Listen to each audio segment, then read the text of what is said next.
حضور صلی اللہ تعالی علیہ وسلم کے ایسے معجزات ہیں، آپ کو بخاری مسلم میں حدیث ملے گی کہ نبی پاک صلی اللہ تعالی علیہ وسلم نا کھجور کے تنے کے ساتھ ٹیک لگا کے جمعے کا خطبہ ارشاد فرماتے تھے۔ ایک صحابی نے یا ایک صحابیہ نے عرض کی، یا رسول اللہ آپ کے لیے ممبر نہ بنا دیں؟ فرمایا بنا دو۔ 3 سیڑھیوں والا ممبر بنا دیا گیا، حضور ممبر پہ جلوہ فراز ہوئے، اور جس تنے کے ساتھ ٹیک لگا کے خطبہ دیتے تھے اس کے قریب سے گزر کے گئے تو صحابہ فرماتے ہیں وہ اس طرح رویا جس طرح بچہ رویا کرتا ہے۔ اس کا دل تھا جس نے محسوس کر لیا کہ میں بچھڑ گیا ہوں،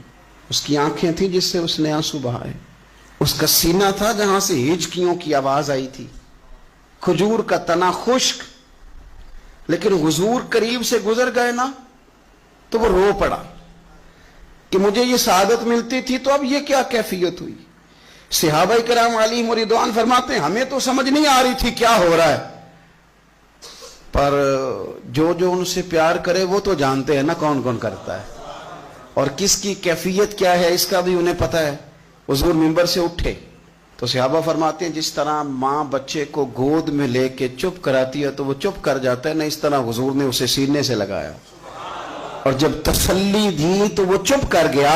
اور مسند امام احمد بن حنبل میں یہ جملے موجود ہیں، حضور فرماتے ہیں اگر میں اسے چپ نہ کراتا تو یہ قیامت تک روتا ہی رہتا، یہ روتا رہتا قیامت تک۔ یہ کیفیت ہے رسول کریم کے معجزات کی کہ وہ تنا جس کے ساتھ حضور صرف ٹیک لگا دینا اس کے اندر حس پیدا ہو جاتی ہے۔